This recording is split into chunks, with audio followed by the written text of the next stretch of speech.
नाज़रीन, किसी ने क्या खूब कहा है कि सांप से नहीं बल्कि इंसान से डरना चाहिए, क्योंकि सांप अपने दिफा के लिए डसता है और इंसान अपने मुफाद के लिए। और अगर बात की जाए सियासतदानों की, तो सियासतदान भी इंसान ही है, लेकिन वो इंसानियत के दर्जे से तब गिरता है जब अपने मद्दे मुकाबिल को कामयाबी की सीढ़ी चढ़ता देखता है। अब इसकी बेहतरीन और वाज़ेह मिसाल इमरान खान है, जिनके 4 साल दौरे हुकूमत को देख कर सियासी मुखालिफिन की नींदें हराम थीं और सुकून की नींद लेने के लिए इन लोगों ने पीडीएम नामी टोला बनाया और फिर कप्तान की हुकूमत ही गिरा डाली। लेकिन उरूज को जवाल भी एक वक्त तक रहता है। इमरान खान ने अपने हिस्से का जवाल देख लिया है, अब वो अपने उरूज की जानब बढ़ चुके हैं, जिसकी पहली कड़ी 8 फरवरी के वो इलेक्शन होंगे जिसमें इन्हें बतौर वज़ीर आज़म चुना जाएगा। दोस्तों, इतलात बड़ी ही दिलचस्प और हैरान कुन है। इनमें इमरान खान का तज़किरा तो है ही, लेकिन चीफ जस्टिस साहब के बारे में भी तहलका खेज इंकशाफात हैं। इसके साथ ही रावलपिंडी का भी जिक्र होगा। आज की पहली और अहम तरीन खबर यह है कि सुप्रीम कोर्ट के चीफ जस्टिस ने पीटीआई से बल्ले का इंतखाबी निशान छीनने में अपना जो हिस्सा डाला है, इसने पूरी कौम को तड़पा दिया। अवाम के गम गुस्से का यह आलम है कि अगर कहीं बीच चौराहे में काजी साहब अवाम को नजर आ जाएं तो वो अपने दोनों पैरों पर घर वापस जाने के काबिल ना रहेंगे। और ऐसा ही कुछ कराची में भी हुआ। अवाम की एक बड़ी तादाद ने काजी फैज ईसा की ऐसी दुर्गत बनाई है कि वो सारी जिंदगी याद रखेंगे। और इस दुर्गत का अहवाल शेर अफजल मरवत के बाद पाकिस्तान के नामवर सहाफी हामिद मीर ने भी तस्दीक कर दी है। हामिद मीर ने क्या दावा किया है, क्या चीफ जस्टिस के खिलाफ अवाम सड़कों पर निकल आई है, इस बड़ी डेवलपमेंट के पीछे क्या राज पोशीदा है, इन हकाइक पर रोशनी डालने से कबल आपको बताते चलें कि एक मखसूस सहाफी को रावलपिंडी बुलाया गया था, जिसके थ्रू एक बहुत ही खास पैगाम अडयाला जेल पहुंचाया गया। अब वो सहाफी कौन है, अडयाला जेल क्या पैगाम पहुंचाया गया, जीएचक्यू से ही वो पैगाम क्यों कप्तान को पहुंचाया गया, इस पर नजर दौड़ाने से कबल आपको यह भी बताना जरूरी है कि इमरान खान ने भी इस पैगाम पर रद्द-ए-अमल देते हुए जवाबी वार किया और सिर्फ ये कहा कि अभी तो खेल शुरू हुआ है, आगे आगे देखिए होता है क्या। अब यहाँ ये बात काबिल गौर है कि इमरान खान ने पैगाम किसे दिया, अब आगे मुल्क की सियासत में कौन सा नया खेल शुरू होने वाला है। इन तमाम अहम तरीन पॉइंट्स को वीडियो में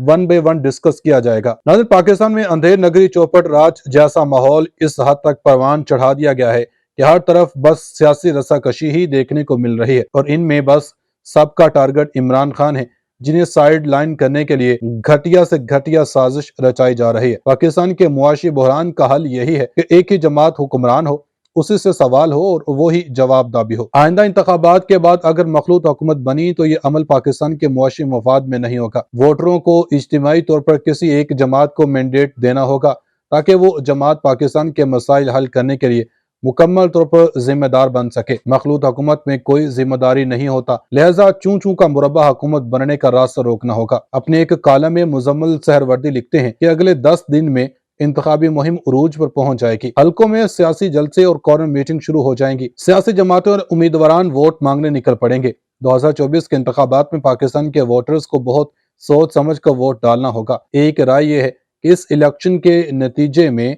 भी किसी एक जमात की हुकूमत बनना मुश्किल है और आइंदा मखलूत हुकूमत बनेगी। ताहम यह भी देखना होगा कि मखलूत हुकूमत में कोई जिम्मेदार नहीं होता। इसलिए वोटर्स को इस बात को सामने रखना होगा कि पाकिस्तान अब किसी मखलूत हुकूमत का मुतहम्मिल नहीं हो सकता। अगरचा जमहूरियत में मखलूत हुकूमत की गुंजाइश मौजूद है। जब एक जमात के पास मुकम्मल हुकूमत आ जाती है तो वो सियासी हुकूमत फशिस्ट हुकूमत बनने की कोशिश करती है। वो समझती है कि वो किसी को जवाबदाही नहीं है। वो अपनी अददी अक्सरियत की बुनियाद पर पार्लियामेंट को बिल्डोज करती है। वो मुशावरत को खत्म ही कर देती है। वो अपोजिशन की बात नहीं सुनती, जिससे मुल्क में जमहूरियत के बजाय बादशाहत का तासुर पैदा होना शुरू हो जाता है। अब बात करते हैं आज की अहम तरीन खबरों से मुतालिक। ज़राए के हवाले से खबर आई है, पाकिस्तान के मशहूर सहाफ़ी हामिद मीर ने लाहौर में होने वाले एक सेमिनार से खिताब करते हुए अपनी तोपों को रुख नून लीग और चीफ जस्टिस की जानब किया। इन्होंने कहा कि लेवल प्लेइंग फील्ड सिर्फ नून लीग को मिल रही है और अगर वो किसी को नहीं मिल रही तो वो इमरान खान और इनकी पार्टी है। इन्होंने कहा कि चीफ जस्टिस साहब ने पीटीआई के खिलाफ फैसला देकर साबित कर दिया कि वो और नवाज शरीफ सेम पेज पर हैं। दूसरी जनाब एक और सहाफ़ी मंसूर अली खान ने अपने एक व्लॉग में बड़ा ही जबरदस्त इंकशाफ किया है। इनका कहना था कि मुझे पिंडी के एक मखसूस इदारे से एक फोन कॉल आई, जहां एक मखसूस शख्सियत से मेरी मुलाकात हुई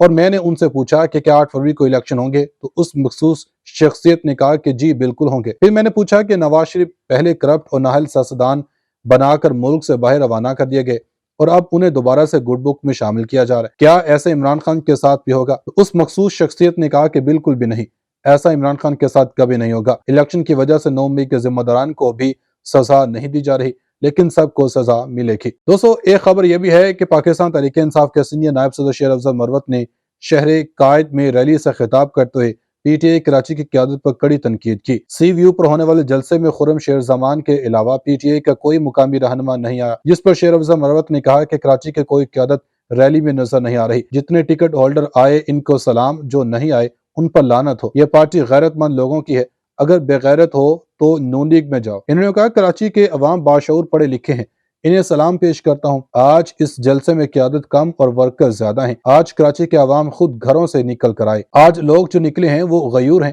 جنہوں نے مجھے دعوت دی وہ خود غرض نکلے ہیں۔ ان درخواستوں کے ذریعے الیکشن کمیشن کو دھوکہ دیا جا رہا ہے۔ آروس ایسے کسی امیدوار کو دوسرے انتخابی نشان نہ دیں۔ اور پاکستان تحریک انصاف نظریاتی کے چیئرمین اختر اقبال ڈار نے پی ٹی آئی قیادت کو کرپٹ قرار دیا۔ پی ٹی آئی نظریاتی کے چیئرمین اختر اقبال ڈار کا کہنا ہے کہ پی ٹی آئی کی موجودہ ٹیم میں سب کرپٹ ہیں اور میں ان سے بات نہیں کر سکتا۔ بانی پی ٹی آئی کے حوالے سے کچھ نہیں کہنا چاہتا، لیکن یہ سب کرپٹ ہیں۔ چیئرمین پی ٹی آئی نظریاتی سے سوال کیا گیا کہ کیا ان سے اتحاد یا ٹکٹ جاری کریں گے؟ اس پر اختر اقبال ڈار نے کہا ان سے بات نہیں ہو سکتی، بیرسٹر گوہر جیسے کرپٹ اور 2 نمبر لوگ پارٹی پر قابض ہیں۔ 2018 میں آر ٹی ایس بیٹھنے پر اقتدار میں آنے والے اور اس الیکشن میں آر ٹی ایس کے نتائج ماننے کے سوال کے جواب میں بانی پی ٹی آئی نے کہا کہ سال 2018 میں ہماری نشستیں کم کر کے ہمیں پھنسایا گیا تھا۔ 2018 میں ہم 15 نشستیں 3000 ووٹوں کے کم مارجن سے ہارے۔ آر ٹی ایس بیٹھنے کا سب سے زیادہ نقصان ہمیں ہوا تھا۔ ناظرین اب بات کرتے ہیں اس خبر سے متعلق جو اس ویڈیو میں بہت اہم سمجھی جا رہی ہے۔ ذرائع کے حوالے سے اطلاعات آئی ہیں کہ نواز شریف کو مستقل بنیادوں پر سیاست سے نااہل کرنے کا منصوبہ بنایا گیا، جبکہ دوسری جانب عمران خان کو بھی واپس حکومت دینے کا بندوبست ہو گیا۔ اب یہ وقت ہی بتائے گا کہ ان اطلاعات میں کتنی صداقت ہے۔ جبکہ دوسری جانب سابق وزیر اعظم شاہد حقان عباسی کا کہنا ہے کہ جس طرح نواز شریف اقتدار میں آ رہے ہیں مجھے اس سے اختلاف ہے۔ نواز شریف اسٹیبلشمنٹ کے بغیر 100 کی بجائے 30 سیٹوں پر آ جائیں لیکن مورال ڈاؤن نہ کریں۔ شاہد حقان عباسی نے مزید کہا کہ اخلاقی جرات نہیں تو سیاستدانوں کو سیاست کرنے کا کوئی فائدہ نہیں۔ پاکستان میں کرسی کی کوئی طاقت نہیں ہوتی۔ میں وزیر اعظم نہیں تھا بلکہ مجھے ملازمت دی گئی۔ انہوں نے کہا کہ پی ٹی آئی چوری اور مسلم لیگ نون ڈکیتی کر کے اقتدار میں رہی ہے۔ مسلم لیگ نون کے ساتھ ہوں، ان کے خلاف الیکشن نہیں لڑوں گا۔ سیاست نہیں چھوڑی۔ بانی پی ٹی آئی کی ناکامی کے پیچھے چوری کا الیکشن ہے۔ بانی پی ٹی آئی کی حالت چوری کے الیکشن کی وجہ سے ہے۔ پاکستان تاریخ میں صرف 4 لیڈر آئے، ذوالفقار علی بھٹو، بے نظیر بھٹو، بانی پی ٹی آئی اور نواز شریف شامل ہیں۔ شاہد حقان عباسی نے مزید کہا کہ الیکشن حل نہیں دیں گے، اسی وجہ سے الیکشن سے الگ ہوں۔ ملک کی تباہی آہستہ آہستہ ہوئی ہے، یہ تباہی ایک دن میں نہیں آئی۔ پاکستان کو ڈائیلاگ کی ضرورت ہے، سیاستدانوں کو ڈائیلاگ کرنا چاہیے، پورا نظام فیل ہو گیا۔ انہوں نے مزید کہا کہ جنرل الیکشن کوئی بہتری نہیں لائیں گے۔ 2018 میں ڈالر 100 روپے تھا، 9000 ارب قرض ہو گئے۔ سٹیک ہولڈرز نظام کی خرابی کے ذمہ دار ہیں۔ سیاست، عدلیہ اسٹیبلشمنٹ اور ملٹری اسٹیبلشمنٹ سسٹم ہے۔ پاکستان میں لیڈرشپ نہ ہونے سے ناکامی ہے۔